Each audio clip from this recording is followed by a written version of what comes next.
From the heart of America, where hard work, freedom, and faith still define who we are. From the farms to the factories, from small towns to city streets, this is the fight for the soul of our nation. We're watching Democrats attack democracy. Do not be fooled. The strength, the grit, the greatness of the American spirit, all right here. The left wanted power, not peace, but there's a resistance rising. A generation saying enough, enough. We've tried it their way, and it failed. The Steve Gruber Show with your host, Steve Gruber, starts right now. Brand new day here on the program. Glad to have you on board. Fighting for you from the foxhole of freedom every single day, putting America first. It's what we do. We can have shoulder to shoulder with you when it matters most. Who's in your foxhole? Let's get rolling. A lot to cover as always. Here are three big things you need to know. Number one, the 4-day partial shutdown of the government over. And once again, Democrats got nothing out of it. Just another performative political stunt with no actual value. Just typical Washington. Number two, the 84-year-old mother of today's show star Savannah Guthrie is still missing. Situation is bleak, but there may be a ransom note and there may be a suspect. Is any of it real? And number three, there is a conservative tidal wave crashing today over Latin and South America. If you haven't noticed it, you need to. A massive shift away from those failed socialist experiments towards strong Trump-style right-leaning leaders who put their people first, drain the swamp, and build walls against chaos. It's like the spirit of MAGA has hopped the border and ignited a revolution down south. Argentina, El Salvador, Chile, Costa Rica, Honduras, just a few to name. These nations are waking up, folks, and they're choosing freedom over freebies, security over socialism. Argentina among the first. Remember when that country was a basket case under socialism? You thought our inflation was bad? Theirs was at 211%. Poverty was sky high. Folks were scavenging for scraps in the trash can. Then along came Javier Milei, the chainsaw-wielding libertarian firebrand, a guy who channels Trump's no-nonsense vibe, elected in 2023. And by 2026, he's turned it around bigly. It all started with Doge-style leadership. Here he is. Ministerio de Turismo y Deporte, afuera. Ministerio de Cultura, afuera. Ministerio de Ambiente y Desarrollo Sostenible, afuera. Ministerio de las Mujeres y Género y Diversidad, afuera. Ministerio de Obras Públicas, afuera.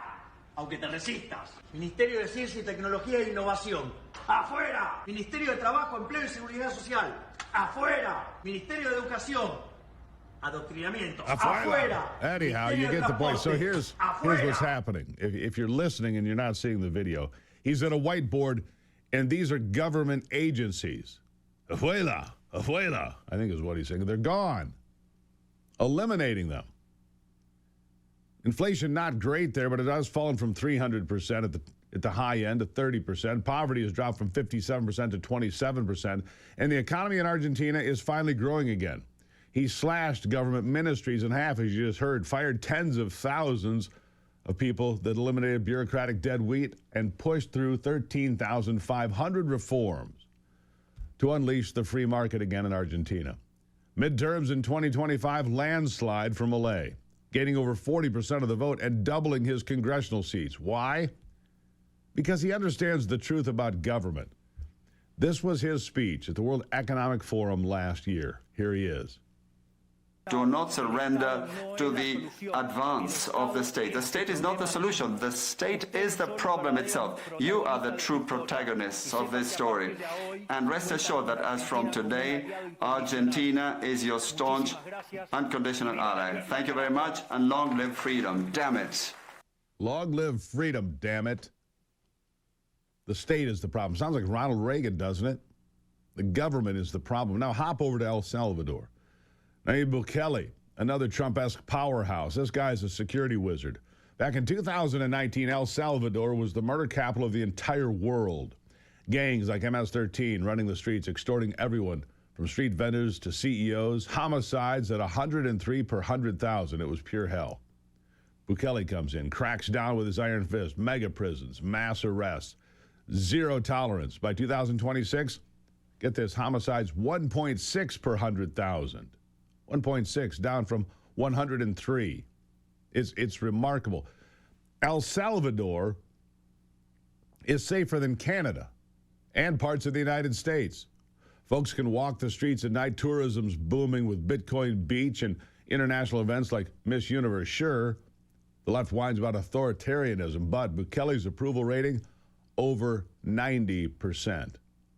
He's been reelected in a landslide, and Salvadorans are finally living without fear. That's what happens when you prioritize law and order over hug-a-thug policies, which is the opposite of what the left-wing human rights organizations want, of course. And Bukele has exposed that scam for what it is. Here he is. Pero y la mujer violada y asesinada por esas tres personas, ninguna organización de derechos humanos llegó y dijo, miren, ustedes deben de dejar de violar, deben de dejar de matar, nosotros vamos a intervenir o vamos a gastar nuestros miles de millones de dólares que nos dan para funcionar, para tratar de evitar que esto pase. No, mientras eso está pasando, las organizaciones de derechos humanos callan. Ahí no dicen nada. Now, I apologize for the Spanish, but it's important to understand Bukele and others, Malay, have become our allies. He's right about law and order. He's right about protecting his country. More leaders need to realize this.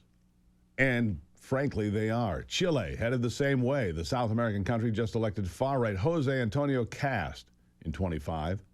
He's promising to revive the economy, beef up security, ditch the leftist nonsense that tanked the place. Costa Rica, same story.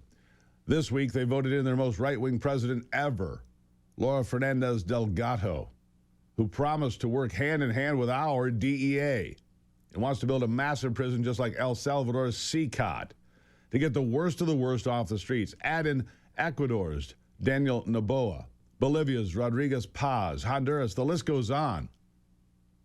8 to 9 right-leaning governments are now dominating the region, eroding those progressive pipe dreams and communism. Thank God. But while Latin America is coming to its senses, we still got leftist holdouts right here in the United States sabotaging our security. Much like El Salvador's Bukele is used to, he tweeted out this: if you don't impeach the corrupt judges, you cannot fix the country. They will form a cartel, a judicial dictatorship, and block all reforms protecting the systemic corruption that put them in their seats. Take this Biden-appointed judge, Anna Reyes. She just blocked President Trump's move to cancel temporary protected status for over 350,000 Haitian migrants. Trump's trying to secure our borders, end this TPS giveaway that's been letting folks stay indefinitely, but no. The judge accuses him of hostility to non-white immigrants and slaps a stay on it, of course. Haitian migrants were offered temporary protected status all the way back in 2010. Temporary. It was supposed to last 18 months, but 16 years later, it's still in effect, and this judge trying to make it stay that way. Termination was finally set for February of 26, but now it's paused, pending another lawsuit, undermining our sovereignty, folks. These deep state relics are clinging to open border insanity while the rest of the hemisphere wakes up.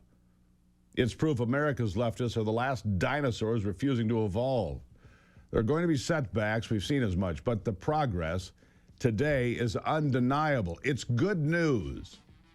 The Western Hemisphere is becoming the hemisphere of freedom and actual progress. More on this as we continue. Good morning. Nice to see you today. It's the Steve Gruber Show, fighting for you from the foxhole of freedom.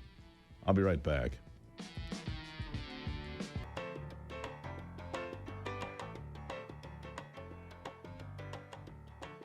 All of this change in the Western Hemisphere we're discussing ties into President Trump reviving the Monroe Doctrine, making the Western Hemisphere great again. No more foreign meddling from China or Russia or Iran or Cuba. Trump stepping up to lead. Look at Venezuela. He freed that nation from the tyrant Nicolas Maduro with a bold January 3rd, 2026 strike, capturing Maduro and his wife on narco charges, hauling them to New York City for justice. And now interim President Delcy Rodriguez is in charge, but Trump's running the show, make no mistake, lifting sanctions, privatizing oil, securing 50 million barrels for America and Venezuela, revenues flowing to benefit both countries, and that's a smart deal. And now Cuba's next. Cuba is next. Listen. It's a failed nation now, and they're not getting any money from Venezuela, and they're not getting any money from anywhere. It's a failed nation. Mexico is going to cease sending them oil. So I'd like to take care of the people that are here from Cuba. You know, we have many people that came from Cuba that were thrown out of Cuba or that fled Cuba. They came over on rafts. They went through shark-infested waters. I don't know how they did it. And that was many years ago. Many would like to go back. Many would like to at least visit their relatives. And I think we're at a pretty close point. We are dealing with the Cuban leaders right now.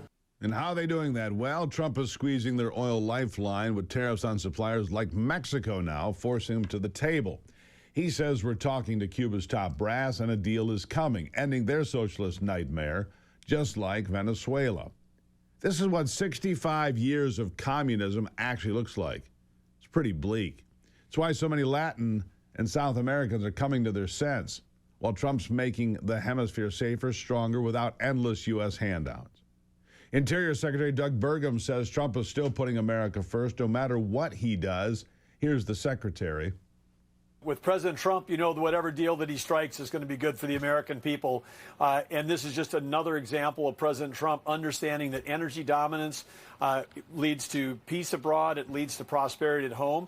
And energy dominance allows energy diplomacy, the ability to take a country like Cuba that was in cahoots with Venezuela, with their corrupt government, providing security forces to Venezuela, providing other assistance to that, and then in trade, getting Venezuelan oil sanctioned, with President Trump now enforcing sanctions. Unlike prior administrations, the Biden administration had sanctions on Iran, Russia, others, and then we just turned we turned all these countries into China's discount gas station, and then these countries kept on funding wars and fueling terrorism. With President Trump, when he puts sanctions on, it means something, and then that creates negotiating leverage, and good things happen for America. That's right. It'll be good for us. It'll be good for the rest of the world, too, if they're being honest with themselves. You know who else knows it and realizes it? Bill Maher. He gets it right sometimes. Here he is. Every one of them. If Venezuela causes Cuba to fall, if he somehow gets Venezuela, Cuba, and Iran all to be not these horrible places they were, he should get a Nobel Peace Prize. He should. You're absolutely right, Bill. Here's the beauty of it. When it comes to our southern neighbors, these countries taking responsibility for their own security and well-being is a win for America. No more flood of illegals at our border because places like El Salvador are safe havens now. Stronger economies mean better trade partners. Less drug cartels funneling poison to the north. Trump's doctrine empowers them to stand tall, self-reliant, prosperous, MAGA style, if you will. Contrast that with Canada under Mark Carney. Talk about socialist self-destruction. This guy's the new PM, cozying up to China with a January 2026 visit, sealing trade deals while hiking defense spending and pushing austerity. At Davos, he's ranting about a rupture in the world order, calling on middle powers to stand against Trump and bloviating and blaming everyone from Trump to conservatives in his own government for his country's economic slump. What a toad. Here he is. The biggest risk we have to affordability, the biggest risk we have to this economy is Donald Trump. So first and foremost, we've got to get that right. Second, Mr. Speaker, one of the impacts, according to TD Bank, on food prices is the fall in the Canadian dollar caused by the obstructionism of the members opposite before this government came in place. What this government is giving Canadians is certainty. Yeah, okay. Good luck fixing your country when you're spending all of your time blame shifting and blathering about nonsense. This is a not-so-thinly veiled socialist shift, more government control, moralizing on climate while ignoring real threats. Carney's a neoliberal wolf in green clothing.